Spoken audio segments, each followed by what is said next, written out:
Tucker Carlson spoke at Amfest this past weekend, and his speech was great as usual. I'm a big Tucker supporter, big fan. I think he's excellent. No beef with Tucker. In that speech, Tucker talked about this concept of good ideas and bad ideas. And on the surface, I get it. I get you. But let me play the clip and show you. Tucker, I respectfully disagree. I was about to burp. I had to hold a burp in. But Tucker, I respectfully disagree. Here's what the great Tucker Carlson had to say. I also say that bad ideas produce chaos. They produce disorder. They produce noise. They produce ugliness, physical. So he's talking about just in general, a bad idea produces these bad things: chaos, noise, physical problems, mental problems, bad things. So a bad idea produces bad things. I also say that bad ideas produce chaos. They produce disorder. They produce. And I absolutely disagree with what he's saying here. I also say that bad ideas produce chaos. They produce disorder. They produce noise. They produce ugliness, physical ugliness, aesthetic ugliness. Bad ideas produce ugly things. I got to let it play, but I just want to make sure it's clear that I'm hearing him say this, and I'm like, whoa, this is really not, we're not in the same place, me and Tucker. That's why our great basilicas are beautiful, right? That's why the dollar store is ugly. Because one grew out of the idea that we need to help the average person transcend his life and think about the next life, about the eternal, about God. And the other grew out of the idea, let's sell more cheap plastic crap from China to poor people, okay? So one grew out of, I think, the most noble idea, and the other a less noble idea, and the results are obvious in the way they look. Don't ignore the obvious. If something is beautiful, what does that mean? By the way, beauty transcends culture.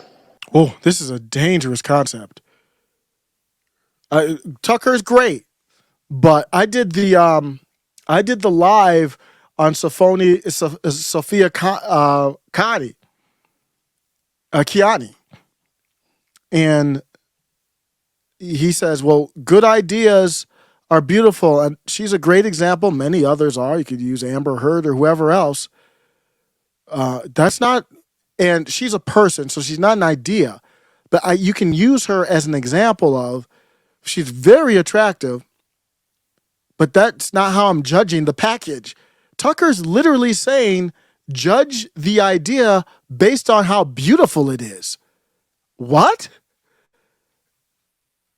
You can see how problematic that is. Sophia Kiani is this climate justice activist. So she's the beautiful face replacing basically Gretchen Thunberg with to cover for a bad idea. They produce disorder. Wait, beauty transcends culture. You go to a place you've never been where you don't speak that. Go to Kyoto, Japan next week. Probably don't speak Japanese. Probably don't know a lot about the Shinto religion. Go to a Shinto temple. The first thing you'll notice, it's beautiful. That doesn't. So what? Ooh, this is really dangerous. This is not a good idea. This is not a good philosophy here by Tucker. Now, how did people 500 years ago in Japan come up with the building that you, as a modern American who doesn't speak Japanese or practice the Shinto religion, think is beautiful? Because all beauty is the same. And what is beauty? Beauty is truth. That's the first thing. True things are beautiful, and beautiful things are true. It's true. Just because something is true doesn't mean it's a good idea either. So we do have to be grounded in truth and faith, but I'll clear this up in a second. It's not opposed, it's real. It's real. And the most beautiful things are real. Your children, your dogs, nature, those are real things. They're beautiful. And the second thing you'll notice about it is that it's calming. Beautiful things are calming. They don't incite you. They calm you. They make you feel peaceful inside. And how do they do that? Through symmetry. Through symmetry, physical symmetry. Yeah. This side is equal to this side. Just like in nature. Virtually everything in nature is symmetrical. Have you ever noticed that? In case you're... Okay, so that's the basic gist of it, the good idea, bad idea. And I definitely have a bone to pick with that. Significant one. The terms good, bad, ugly, and chaotic are all relative and are not a good barometer on whether I would support an idea. When someone poses an idea, the first thing that I do, and I was a math major in another life. This is over 20 years ago, so I don't even tell people because it's like I'm not going to be great at any type of math, solving problems or anything like that. But when someone poses an idea, the first thing in assessing the idea for me is finding out what problem are they trying to solve. The concept is matching the idea to the problem. And that's how you can kind of get into conspiracy theories, which is a good thing, the way that I look at it. Because what happens is, I'm going to go into this later, all they call a conspiracy theory is I see someone trying to solve a problem. And I see somebody with an idea. And the problem they're trying to solve isn't the one they told me they were trying to solve. So you look at the Inflation Reduction Act. That is obviously not a bill to solve inflation. So you have an idea, legislation, and what does it match? It matches this centralization, this idea. The problem it matches is centralization and government power and government spending. It doesn't match inflation. It's basically the opposite. But people like my CIA agent in the chat would say that I'm a conspiracy theorist and a danger to, not that you did, Roger, but people like you. Maybe I have more than one agent. You can talk to them in the office and see how they feel about me. So that's where I'm at. Let's look at Gene Simmons. Gene Simmons says, I think celebrities should basically shut their pie holes and do what they do best. Act, sing, tap dance, juggle balls, and do all that kind of stuff. That is an idea. So my question for Gene is, what problem are you trying to solve? You can't, so Tucker would look at it and say, this is a bad idea or a good idea. No, I don't label good or bad. That's all relative. What's the problem? Why did you say that? If you said that because celebrity friends of yours are kind of getting into topics they don't know about and they're finding themselves in a bind, then that idea, I'm not going to call it a good idea, but I'll say that idea does match the problem that you have. If the problem that you have is that you do have people like Gina Carano and others who are willing to speak out for what they believe in and you disagree with them and you want to shut them up, then yeah, that is a good idea to match with that, but I want nothing to do with you. That idea matches the problem, but I disagree with the problem, so I don't want to hear what you have to say. I don't care what the idea is. That's how we have to think through this. First, do you even agree with the problem or problems that this person has identified? Second, do you think the idea will help solve the problem or problems? Third, you can follow up and assess if it worked. So if you got those three things, and then I'm going to add another layer to this in a second, you can say not whether an idea is good or bad. And I know I might say that, you might just say that, but that's not really what it's about. It's really about, does that idea match a problem I agree with? Then I'm for the idea. Let's try it. Notice the idea of good, bad, or chaos doesn't matter. You might need chaos. Chaos might be a part of a good idea to solve a problem. That is possible. I would avoid violence. That's just my morals and my foundation. But I understand that nature is violent. So that I want to avoid that because I think that's what separates us from just your primal animals. We've got a brain. We can work things out. We don't have to run around in the jungle killing each other. But that is nature, though. For example, if you are a world leader and the problem you want to solve is how do we suck up the most money from poor to middle class people to the top 1% in the world, then lockdowns and printing money is a solution for that problem. So it's not for me to say if it's good or bad. Obviously, it's bad from my perspective, but to solve the problem that they want from their perspective, it is a good solution. If your goal is to stop the spread of a virus, obviously locking people down is not the right idea. There's no data that you can show to say, yeah, we've seen this happen in the past with the virus locking people down and it's worked, so we are going to do that now. So how did they sell it? They sold it the same way Tucker sold it. They sold it as a beautiful idea of patriotism, of collectivism, but disguised as patriotism. It's the right thing to do. It's the sacrifice that we have to make for the greater good. People, Fauci and others, actually said those statements, greater good. They didn't say, this is the data we have to show that this is what lockdowns are going to do. They didn't say that. They just said good. So that those ideas of good or bad are how they sell people on critical race theory. Don't you feel good if you're a white person and you get on your knees and you apologize for your whiteness? Don't you feel good in California if you're a white person and you support reparations for black people? They're not telling, what problem are they trying to solve with that? The problem they might say is we're trying to right a wrong in the past. And my answer would be there's no wrong in the past that needs to be righted here. So obviously we don't agree. Life is savage. But people feel good about being able to say, I supported reparations. You can't use good or bad. You've got to say, what's the problem? Do you agree with the problem? If you agree that you need to right the past of that wrong, then I would go down the path of there's been a lot of wrongs in the past. Where are we drawing the line on what are we supporting and what are we not? Do you get reparations for what happened in the pandemic response? That obviously was not necessary. They sell things to these leftists off of emotion of good and bad. So they lied and said the problem they wanted to solve was to slow the spread and sold it as a good idea. It was a sacrifice for the greater good. Common people got tricked because they're like, I want to do good. You saw the actress that she couldn't open one of her eyelids and she was like, I don't know if the vaccine caused that injury, but she thought it did because she said, I would still take it again. Why? Because she thought I'm doing good.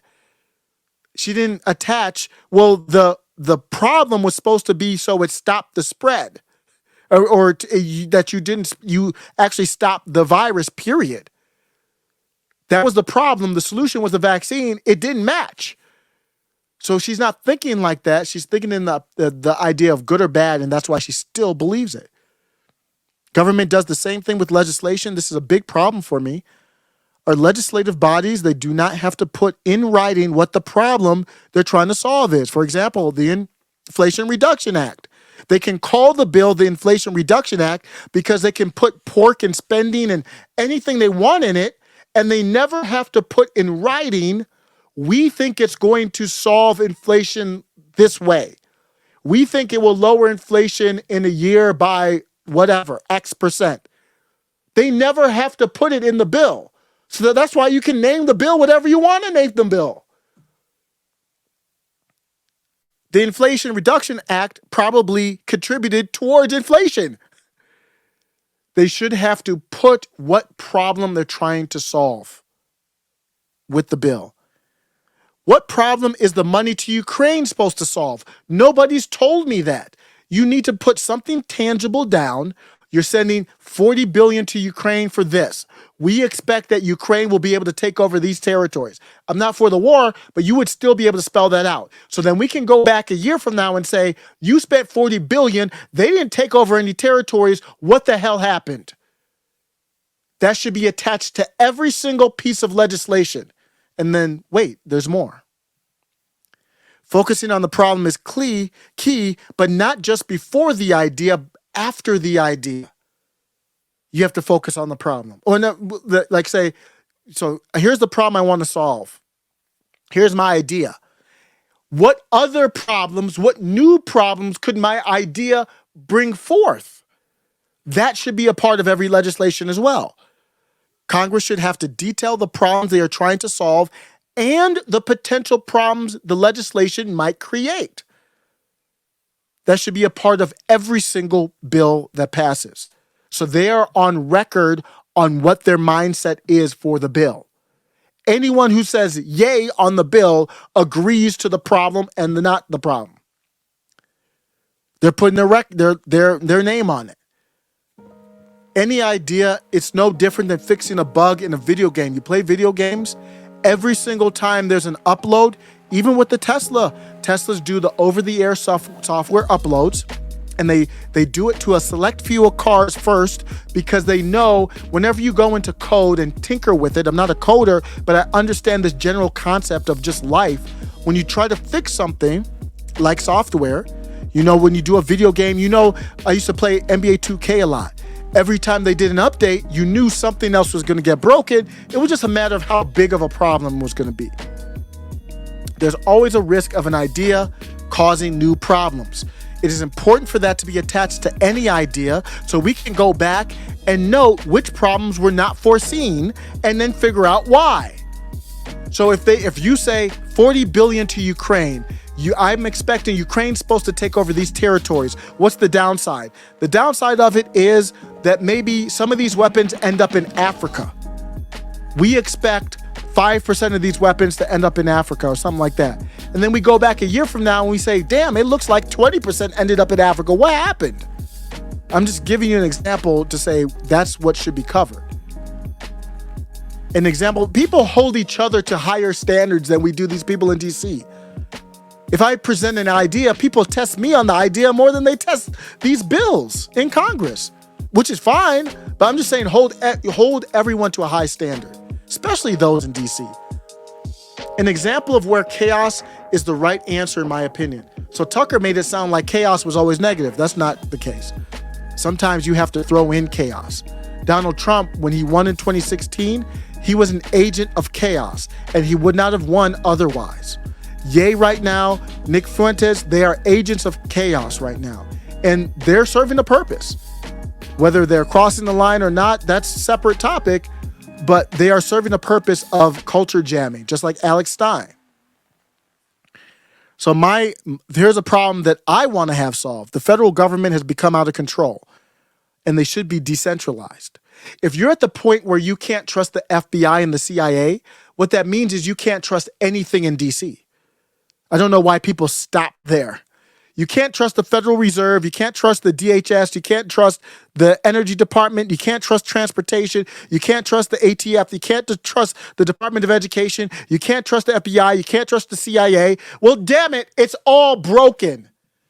It just needs to be broken down, decentralized. And what I mean by it, structurally and through a peaceful process.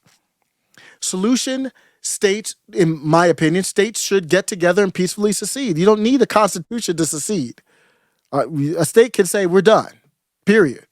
We're in a post-constitution world and we're out. Florida, Texas, whoever else gets together and they say that. That's why they don't want to. That's the real reason why they don't want Carrie Lake to win in Arizona. Because she would lead that type of charge. She said, day one, I'm taking over the border. I don't care about the federal government.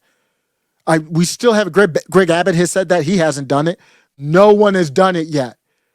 You don't think Carrie Lake would have? That's why they had to fortify that thing. So I understand that if I'm saying there is a risk to secession, I didn't have time to room to put everything in here, but it would cause chaos.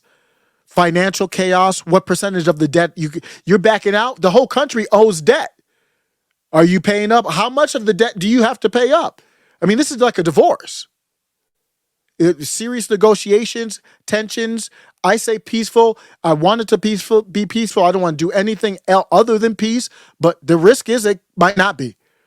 So when I propose the idea, I've got to tell you, this is the problem I'm trying to solve. I understand these are the consequences of it. And here's my problem. The federal government needs to become decentralized. Do you agree with that? Yes or no? If you agree with that, then tell me if you have a better answer than states peacefully seceding from the union. That's how we think through these things. Not like how Tucker was saying. I challenge everybody to not look through the lens. Again, I'm repeating myself, but not to look through these lens of good or bad or chaotic. There will always be winners and losers. I had the idea for universal basic income. I am not for it with a government I can't trust. I'm just talking about the policy in a vacuum.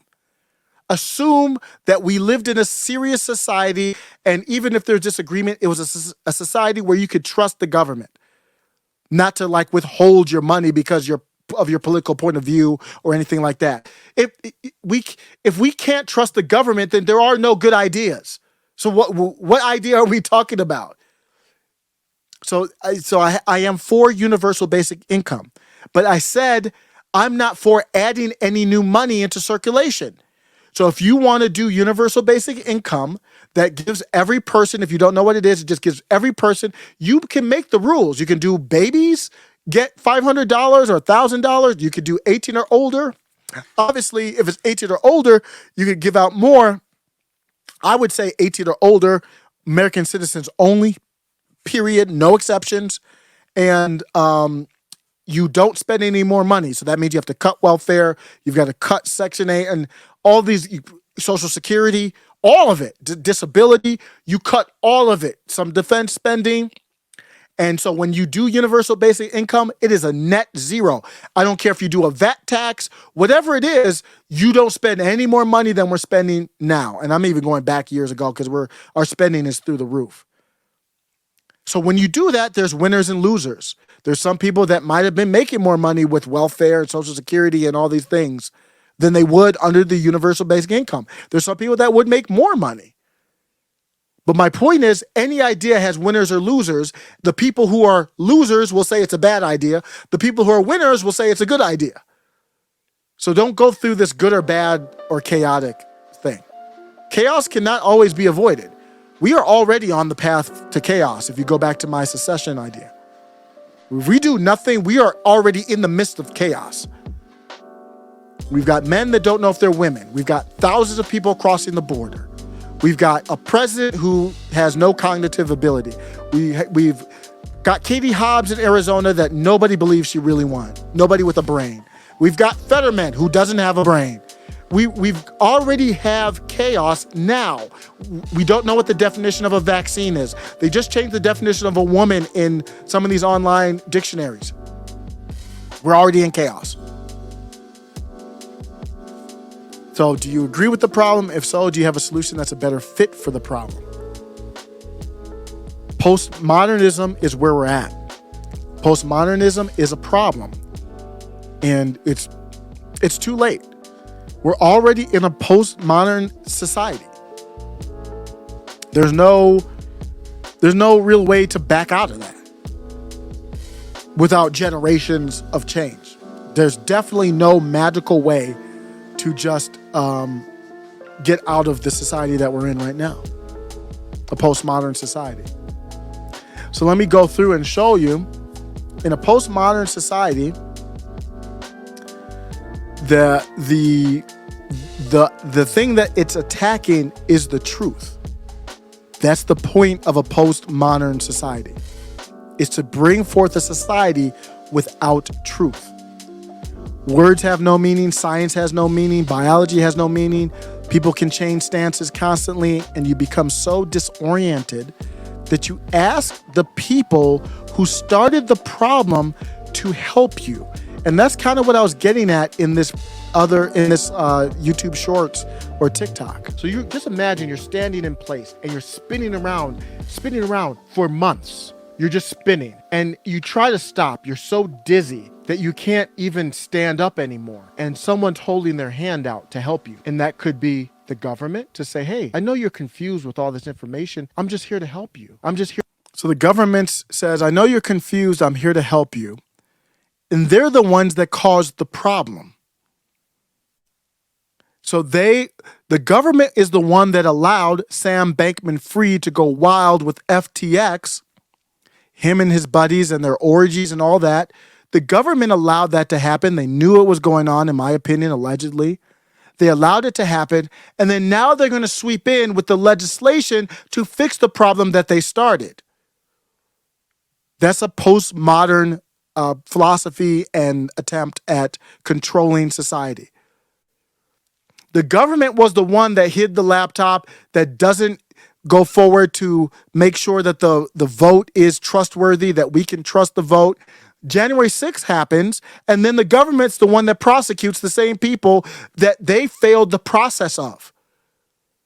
You can't even stand up anymore, and someone's holding their hand out to help you. And that could be the government to say, hey, I know you're confused with all this information. I'm just here to help you. I'm just here to keep you safe. It could be friends, family. It could be the media. What I look at before I grab that hand so I can balance myself and stay up is, are you trying to empower me? Because if you're not trying to empower me, you're not really trying to help me stand up on my own. That's the description of the problem that we're in right now. The only answer is through faith in a higher power. But that's a very generic response. When it comes to navigating the confusion, focusing on objectivity and removing emotion is the only way to navigate through this. Emotions are your enemy. In a postmodern society, emotions are your enemy. That's how they bring you to a postmodern society. Isn't this good? We're helping children transform genders. Isn't that a warming thing? How could you be bigoted? How could you not support this? It's all about your heart and feelings and not your faith and not what you know to be true. Let me give you an example of journalists who are failing with this concept. Basically, all of them. Elon Musk created a Twitter poll recently to decide whether he should step down as CEO. That was his idea. So in this example, his idea, which is a fact, was creating a Twitter poll to decide whether he should step down. He didn't say when, but he said he would abide by the poll. I didn't see one person ask him, Elon, what is the problem you're trying to solve with this poll? The answer to that question is far more valuable than the poll itself. What possible answer? That's why when people are asking me about what Elon Musk did this poll, I'm like, well, number one, he knows the answer to every poll before he does it. Any major poll, he already, in my opinion, knew the answer to all of them. That's why he hasn't done a poll to say, should I bring Alex Jones back or not? Because he knows the poll would go in favor of bringing Alex Jones back. So he won't do the poll unless he's ready to do that. And then he can say, oh, look, it's the voice of the people. No, don't play like that. So why would you do that poll? Is the problem you're trying to solve bringing out bots? Well, then let's see, we're working through an equation backwards. We've got the idea, but he never said what the problem was. And journalists need to ask him, what's the problem you're trying to solve? Basically, why did you do this poll? If you needed to step down from Twitter, you could just step down from Twitter. What's the problem? Are you trying to flesh out bots? Okay, so your problem, you're trying to flesh out, I'm just hypothetically, if the problem is, that's why I say the problem isn't fleshing out bots. It doesn't make sense. But who knows? I don't know what's in his head. If the problem is I'm doing this poll that I know is going to get 20 million or 11 million, whatever votes, I'm fleshing out the bots. That's the problem I'm trying to solve. Okay, well, the problem you're going to create is when you say I'm going to abide by this poll, and if you don't confirm that quickly, then people lose trust in you. Is that worth it? You see, we just went through that exercise. That's why I don't think that was the problem he was trying to solve. My theory was the problem that he's trying to solve is he doesn't want to be CEO anymore, and he also wants to appear to be a man of the people. You see, that fits the puzzle piece. If you didn't want to be CEO anymore, and he said that in November during the trial, I believe, he said, under oath, I believe, my goal is not to be Twitter CEO. I'm going to hand it over to somebody else. Then another problem he could be trying to solve is Tesla, people who are apolitical even, Tesla owners, stock owners are really pissed off because the perception is, I don't know if it's right or wrong, that his Twitter stuff is hurting the Tesla stock. Because the perception is he's not running Tesla like he should be if he's sleeping at Twitter headquarters. That makes sense. If I wanted to step down anyway, but I want to appear like I'm a man of the people, then I do a poll I already know the answer to, and I'm stepping down anyway. You see how the puzzle pieces fit? And my Fed agent in the chat would say, that's a conspiracy theory. And I'd be like, okay, I'm playing chess. You might be playing a different game. And I think that's my final thought there. After that rant, let me know what you think. I do that with everything. If you have an idea, tell me what the problem is. What's the problem? That's what I really need to know.